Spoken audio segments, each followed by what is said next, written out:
How we doing, Will? Hey, my name is Will, and man, I have the great privilege, honor of serving as the senior pastor here at Calvary, and I just want to say what a joy it is to work with Jonathan and Caitlin and Pate, and what a real pleasure it is as a church to have you guys as part of our faith community. Man, you college students give so much life and joy and vitality to our church here in this community, and I couldn't be more grateful for your presence here at Calvary and here in Tuscaloosa. But like I said, my name is Will, and a couple of years ago, by the way, if you have your Bibles, turn to Luke chapter 15. A couple of years ago, my son and I, my oldest son, we took a day trip. We were living in the Northeast at the time, and we took a day trip to Boston, Massachusetts, to see Willie Nelson in concert. Yeah. So I took my, at the time, 11-year-old son to see Billy Strings, Avett Brothers, and Willie Nelson. So, he's not going to be your typical pastor's kid. I'm committed to it, all right? So Willie Nelson was telling a story at this concert, and he was talking about his sons. He brought his sons up to come and do a song with him, and one of his youngest son, his name is Micah, and he was telling a story about how one time they were having family dinner, and Micah was late. He wasn't there in time, and so all the family was going, "Hey, where's Micah at? He's late." And of course, Micah shows up a couple hours late for family dinner. And Willie Nelson says, as his son walks through the door, he goes, the Prodigal kid has returned. And everybody was like, "Dad, what are you smoking?" And you're like, "It's Willie Nelson," so you know what he's smoking. And he's like, "What are you talking?" They were like, "What are you talking about, the Prodigal kid, Dad?" And he was like, "From the Bible."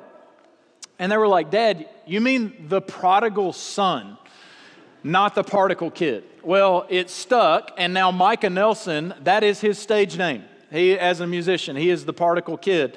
And I tell you that to say that Willie Nelson thought he knew what he was talking about. But he didn't know this parable of the prodigal son well enough to even get the name of the whole parable right. And my point is this, if you've grown up around church, even if you haven't grown up around church, you may have heard the parable of the prodigal son.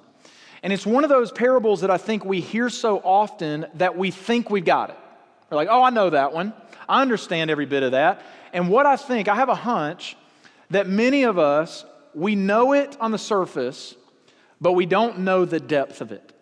And tonight, with the time that I have with you guys, I want you to see just how beautiful and rich and deep this parable that Jesus tells is. In fact, I think that in this parable, it is a story, it is a visual of really the entire Christian life and what it is that Jesus came to do and how the Father feels about us. And so we'll begin in verse 1. This is just kind of setting the stage, because to understand the parable, you got to understand who Jesus is talking to and why he's telling the story. It says in verse 1, "Now the tax collectors and sinners were all drawing near to hear Jesus. And the Pharisees and the scribes, they grumbled, saying, 'This man receives sinners, and he eats with them.' So Jesus told them this parable." So here's what's going on, and this is super important for you to understand. Jesus is preaching in town. Huge crowd begins to gather around Jesus. They're all coming, they want to hear Jesus, and it's a diverse crowd. It's not just your typical church people crowd. You've got tax collectors and sinners. That is shorthand for the worst of society. This is traitors and drunks and prostitutes and junkies and failures and losers. The people you don't expect to show up to hear a sermon, but they're all here. They want to hear what Jesus has to say. But then you also have this other group. You have the Pharisees and the scribes, and they are the complete opposite. These are the impressive people in society. These are the wealthy. They're the educated. They're the well put together. They tuck their shirt in to their pleated khaki pants. These are the good guys, right, in their minds. These are the religious. These are the important people. See, there's two opposite groups of people there to hear Jesus that day. You've got, it'd be like conservatives, progressives, right? Winners, losers. Alabama, Auburn, productive members of society, and people who seem to contribute nothing. What are these two diametrically opposed people doing to hear this one man speak? Well, what we find out is that the tax collectors and sinners are there to hear what Jesus has to say. The Pharisees and the scribes, however, they're there to complain and grumble because they've begun to hear rumors that Jesus is having dinner with these kinds of people. And they come to go, they want to find out, why in the world is this holy man, this rabbi, this Bible teacher, why is he spending all his time with these degenerates? People might get the wrong idea, Jesus. You're supposed to be a holy man, but you're hanging out with these unholy people. People might get the wrong idea. Why do you party with these people? Why do you eat with these people? And Jesus tells a story. In fact, he tells 3 stories, but we're going to focus on the third one tonight to help these Pharisees, these religious leaders, know why Jesus spends time with these tax collectors and sinners. And in telling this story, Jesus not only teaches the Pharisees a lesson, but he gives all of us a mental image of the very heart of God towards us. And I'm going to read the whole parable here. He says, Jesus said this, he said, there was a man who had 2 sons. And the younger son said to the father, Father, give me my share of the property that is coming to me. And he divided his property between them. Not many days later, the younger son gathered all that he had and took a journey into a far country where he squandered his property in reckless living. And when he had spent everything, a severe famine arose in that country, and he began to be in need. So he went and he hired himself out to one of the citizens of that country, who sent him into the fields to feed his pigs. And he was longing to be fed with the pods that the pigs ate, and no one gave him anything. But when he came to himself, he said, how many of my father's hired servants have more than enough bread, but here I am in the slop with the pigs, perishing with hunger. I know what I'll do. I'll arise and I'll go to my father, and I'll say to him, Father, I've sinned against heaven and before you. I'm no longer worthy to even be called your son. Do you think maybe, possibly, hopefully, you could treat me as one of your hired servants? I'll be your slave if you'll just give me a place to lay my head. And the younger son arose and he came to his father. But while he was still a long way off, his father saw him and felt compassion and ran and embraced him and kissed him. And the son said to him, Father, I have sinned against heaven and before you. I'm no longer worthy to be called your son. But the father said to his servants, quick, bring the best robe and put it on him. Put a ring on his hand and shoes on his feet, and bring the fattened calf and kill it, and let us eat and party and celebrate. For my son was dead and he's alive again. He was lost and he is found. And they began to celebrate. Now his older son was in the field. And as he came and drew near to the house, he heard music and dancing. It sounds like people are having fun in there. What are they doing in there? And he called one of his servants and he asked, what's going on? What do these things mean? And the servant said to him, your brother has come home, and your father has killed the fattened calf because he has received him back safe and sound. But the older brother was angry, and he refused to go in. His father came out and entreated him, but he answered his father, look, these many years I've served you, and I never disobeyed your command, yet you never gave me a young goat that I might celebrate with my friends. But when this son of yours came home, who has devoured your property with prostitutes, you killed the fattened calf for him? For him? And the father said to him, son, you were always with me, and all that is mine is yours. It was fitting to celebrate and be glad. For this your brother was dead and is alive. He was lost and he's found. Can I pray for you real quick? God, will you speak to us through your word tonight, Lord? As we continue in this series of encounters with Jesus, God, I pray that we encounter Jesus tonight through this parable that he preached to us. And it's in your name we pray. Amen. So Jesus, he begins this parable like this. He says, there was a man who had 2 sons. Now, right off the bat, many of us are going, wait a second, I thought this was the parable of the prodigal son. We've always been taught that it's prodigal son, singular. But this is not a parable about one son. This is a parable about 2 sons. There was a man who had 2 sons. And we're immediately introduced to the youngest son. He comes to the father and he demands his share of the inheritance. Now, Jesus' listeners at this time and place and this culture would have been appalled by this. They would have been shocked by this request, because for a son to come and ask his father for his share of the inheritance while the father is still alive is essentially saying to the father, Dad, I wish you were dead. I don't want you anymore. I don't want a relationship with you anymore. All I really want, all I've ever really wanted is your money. I want your stuff. Will you just give it to me so that I can be left alone and go my own way? The son is essentially saying to the father, I want you dead, I just want your stuff. So it's like this. I've got a life insurance policy, okay? And what that means is if I were on my drive home tonight to get hit by a Mack truck, my wife would get a check for a lot of money, okay? Lump sum check for a lot of money, okay? That's what a life insurance policy is. Now, imagine if I go home tonight and I find my wife sitting in the living room and she's got her laptop open and she's looking at really expensive houses in nice neighborhoods. And I'm like, oh, what are you doing, sweetheart? She's like, I'm looking at houses. Oh, cool. And then a few minutes later she goes, hey, I'm just curious, how much is that life insurance policy worth? Listen, I'm sleeping with an eye open that night, right? Because there's only one way she gets that money, all right? And that's if I'm dead, right? See, and this is what was happening with the son and the father here. This son is saying, I want my inheritance. I want the life insurance policy. I want it now. What he was saying is, Dad, I wish you were dead. I don't want a relationship with you. All I want is your money. And the fathers in this culture, in this time in history, not only were they under no obligation to respond to this request, in this culture, sons have been beaten for far less and disowned. So it's a bold, audacious request. And the father, though, for reasons we don't know, divides up his estate and gives the boy his share of the inheritance. And of course, the boy immediately takes the cash. He runs off to the city and he starts living it up. In time, it tells us he squanders everything that the father gave him on, quote, reckless living. Now, it's kind of vague, which means we just can fill in the blank with all the stuff that this guy did with the money. And he hits rock bottom. And literally, he ends up in mud, sleeping with pigs in the slop.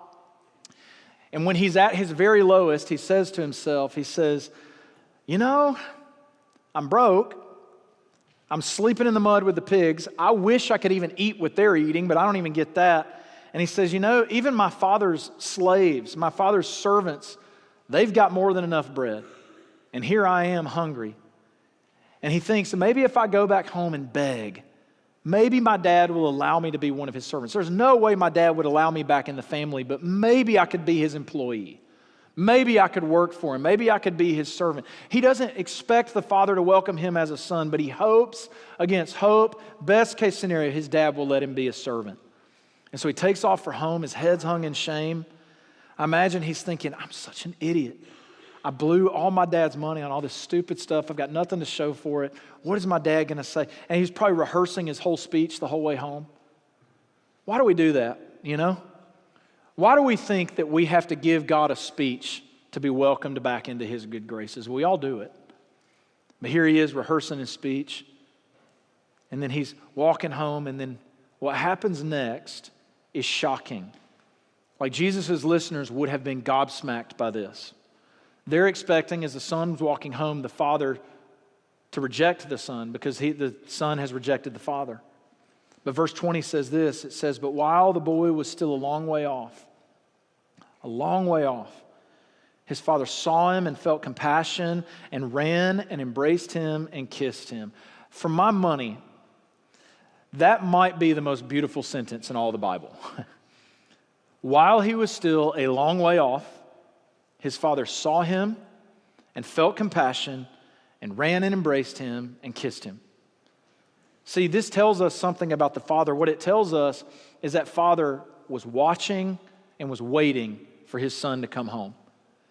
Now, this is a parable. This isn't a true story. This is a parable Jesus is telling to sort of draw us in and tell us about what God is like.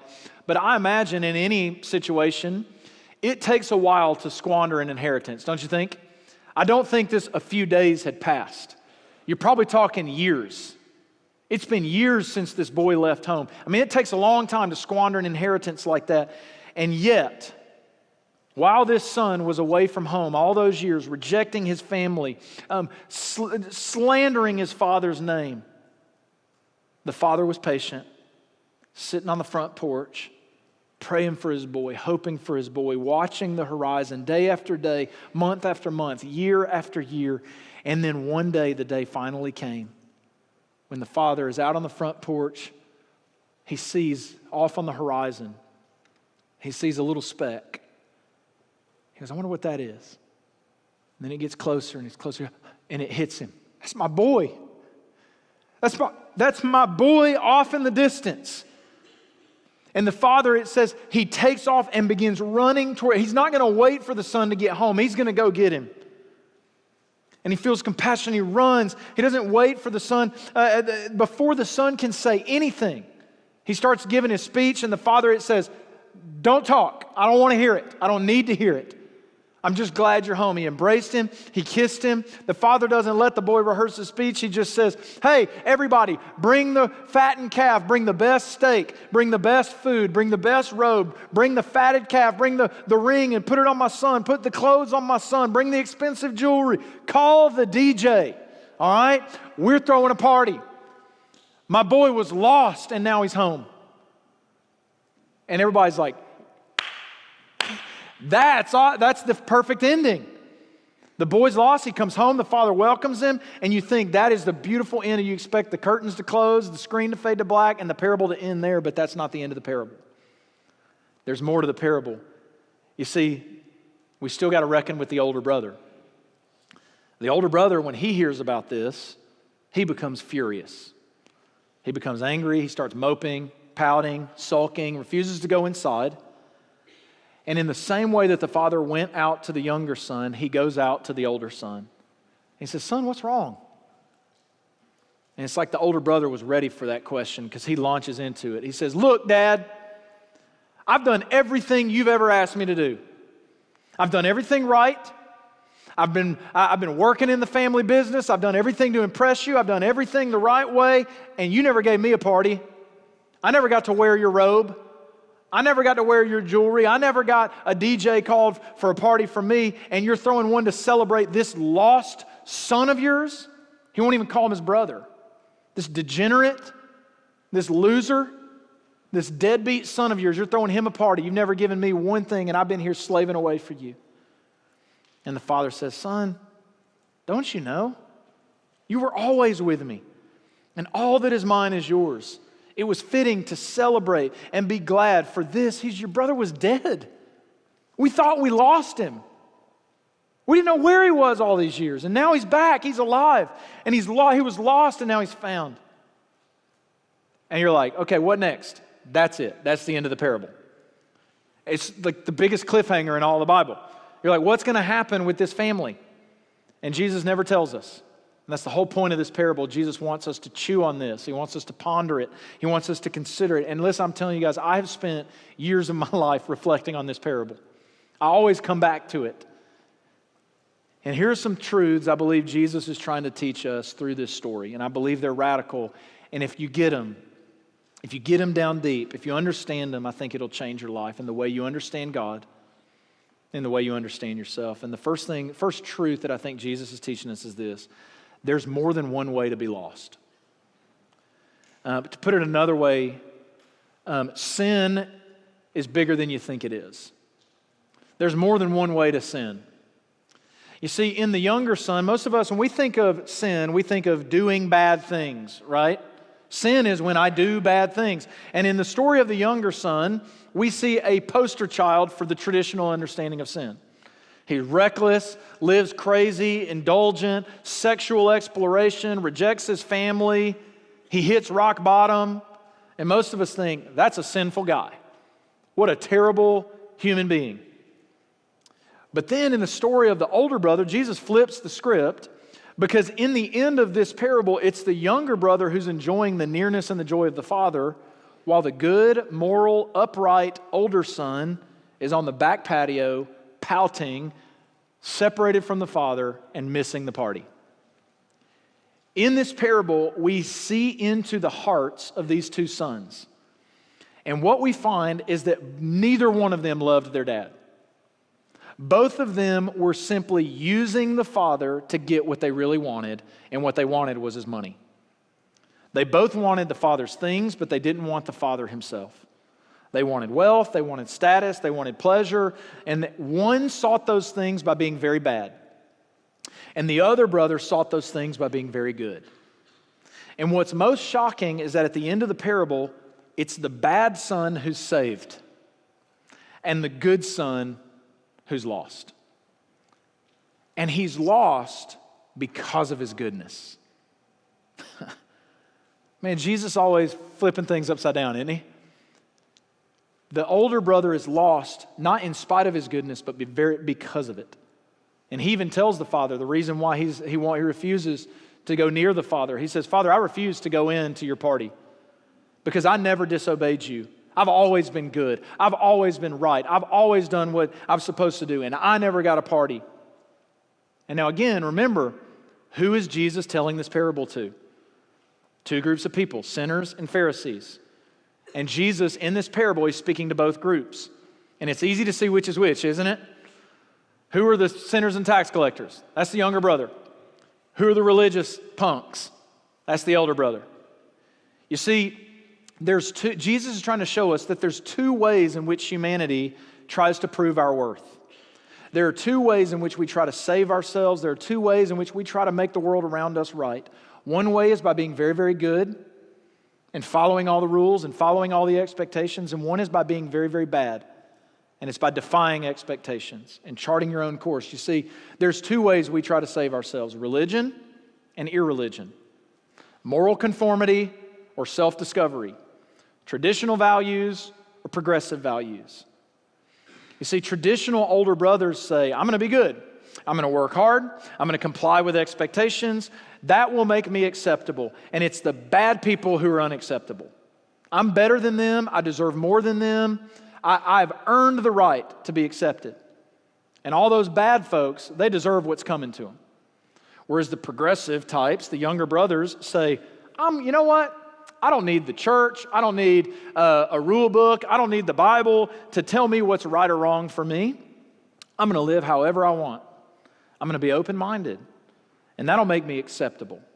And it's the judgmental religious people that are unacceptable. See, each side says, this is how you make the world a better place. This is how I'm going to be happy. I'm going to be happy because I will meet every expectation that is placed upon me, or I'm going to be happy because I'm going to break all the expectations and do whatever I want to do. And Jesus says, you're both wrong, you're both lost.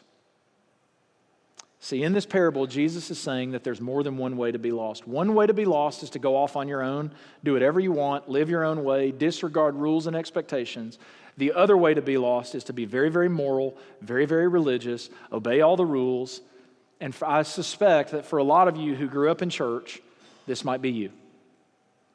You think, if I'm good, if I pray, if I read my Bible, if I go to the well on Wednesday nights while all my peers are out at the bars, if I go to fall retreat on the weekend while all my friends are doing God knows what, God will have to bless me because I'm one of the good ones. In fact, He owes me because I have not done those things. Therefore, God owes me these things. See, don't you see that if that is your mindset, that older brother mindset, what you're doing is you're trying to control God through your goodness. Your thought process is, if I do good, God must, He has to prefer me over the bad people, and He must bless me. And whichever one of these ways you choose, it's going to lead you into a lot of unhappiness. See, if you live like the younger brother, your sin will lead you into a whole lot of misery, a whole lot of heartache. See, rock bottom is no fun. Right? I've seen it. You go reckless living, you go that route, it's going to lead to a place you don't want to go, I promise you. But here's what I want you to see. If you live like the older brother, you'll become angry, you'll become ungrateful, you'll become bitter. You'll be angry at God and you'll become ungrateful because you feel like He owes you more than you're getting. You'll become bitter at others and bitter at the world because you'll be looking at them and you think that you're superior to them. And you'll wonder why I've done all the right things and yet they seem to be getting all these blessings that should belong to me. Why does that guy from my high school seem to have all these great things happening to him? Why does he get the girlfriend? Why does he get the starting quarterback position? Well, he's a jerk and an idiot, right? Why does he get all these things that should come to me? Or why does she get that? She's so mean. She's so reckless with the way she lives, but yet, man, it seems like she's getting all these things that I wish I had. So you become so easily bitter at others and bitter at God. And older brothers they don't have empathy for sinners. They don't have empathy for people who fall short. You see, we see this in the older brother. He had no compassion on his younger brother. He wanted his younger brother to get what was coming to him. And I'm just telling you folks, listen, bitter, angry, unempathetic religious people are some of the ugliest people in the world to be around. And you don't want to be that person. And here's the good news of the gospel, and we see it in this parable. The father comes to both sons. The father goes out to both sons. See, there's more than one way to be lost, but there's only one way to be found. See, the younger son believed, I am unworthy of my father's love because of what I've done. While the older son believed, I am worthy of the father's love because of what I've done. And for both of them, they're making the father's love and acceptance about themselves, not about the father. But this parable was never about these two boys. It was always about the love of the dad. And what both sons needed most was to understand the love of their father toward them and the price that he paid to bring his boys into his presence. See, the younger son, he came home. He was thinking he'd work off his debt to his father. I'll be a slave. I'll compensate for my rebellion. Don't we do this all the time? We mess up. We do the thing we said we would never do. We do the thing we said we would never do again. We do the thing that we didn't even think we were capable of. And in our shame, we're like, I'm going to be better. I'm going to do this. I'm going to pray 3 times a day. I'm going to start going to church. I'm going to read my Bible. I'm going to do that Bible study. I'm going to do those things, right? And we do this all the time. We try to work ourselves out of our debt with God. And the father doesn't even let the son pay. Instead, he just throws him a celebration free of charge. But let me ask you a question. Who paid for the feast? Somebody had to pay for the feast. In one sense, the father paid for it, right? But in another sense, the older brother actually had to pay for the party, didn't he? Because when the father gave his inheritance to the younger son, that means that the other half that was left, whose inheritance was that? That was the older brother's. So the party is coming at the expense of the older brother's inheritance, and that's why he's so mad. The younger son blew his half, and now the father is using his portion of the inheritance to throw a party for his loser brother. And this is why the father says to the older son, he says, son, everything I have is yours. Every ring, every robe, every fatted calf always belong to you. You see, the younger brother, the only way he could be welcomed back into the home was at the expense of the older brother. And the older brother was unwilling, and he did not want to pay the price for the younger boy to be welcomed home. And now again, we can't forget the setting that day. The Pharisees, they were asking Jesus why he spent time with all these losers. They didn't obey the rules. They made a mess of their lives. Why is Jesus spending so much time trying to rehabilitate these guys? Why is he spending his time welcoming them, eating with them, encouraging them? These people are lost causes. And Jesus told this parable to answer that very question. Why is Jesus eating with tax collectors and sinners? And Jesus' answer is this: I came to be the older brother that they always needed. Jesus is saying to these Pharisees, I'm not the older brother who shames the little brother. I'm not the older brother who sulks outside when the father shows his love on the sinner. I'm the older brother who sees the heartbreak of the father, and I willingly offer everything the father has given me to bring his sons back. I'm the older brother who gives his life for the younger brother. See, don't you see what Jesus is doing? He's calling the Pharisees out. He's like, guys, your job was to be about the Father's business. Your job was to be about bringing lost sons home. But don't you see? You've made it all about yourselves. and all about your moral superiority. And meanwhile, here are these sinners that need someone to welcome them. And you have left them alone. The Father came to seek and save the lost, and you're turning your back on them. And Jesus says to these Pharisees, I came to do what you've failed to do.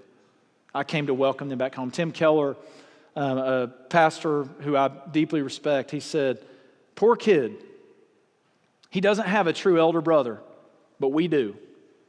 Jesus Christ gives us a bad elder brother, so we'll long for the right one. We don't just need an elder brother to go out into the next town to find us. We need someone to come from heaven to earth. We don't need an elder brother who brings us into God's family just at the cost of his wallet, but at the cost of his life. On the cross, Jesus Christ was stripped naked so that we could be clothed in the robe of honor we don't deserve. On the cross, Jesus called, my God, the only time he never called him Father, because at that moment, he was not being treated as a son so that you and I could be. There on the cross, he paid the debt that deep down we know that we all owe.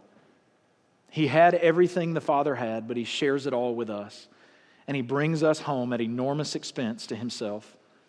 And Tim Keller says, when you see that, to the degree that you see that, it will change the absolute motivation, your whole approach toward God, and you won't be into self-discovery or moral conformity. You won't be into religion or irreligion. You won't be into traditional values or progressive values. You'll be a Christian. And listen, I'm here to tell you guys, if you're here and you feel like the younger brother and you've wandered far from God and you're wondering if you can be welcomed back, I want you to know he always welcomes you home because Jesus has paid the price for your forgiveness. And if you're here and you've got that older brother heart, perhaps you're bitter, you're angry, you feel self-righteous, you feel like you've played by the rules and life has not turned out like you hoped. Or it seems that all these other people are getting ahead of you in line when they haven't paid the price that you've paid, and you're becoming bitter at God for it, you're bitter at them about it. Here's what I want you to realize. Will you realize that what you're searching for more than anything is not the blessings that God gives? Stop getting so upset at what other people have or don't have, or what you have or don't have. What you're searching for is not the blessings of the Father. What you're searching for is the Father himself. And you're searching for the nearness of God and the peace of God.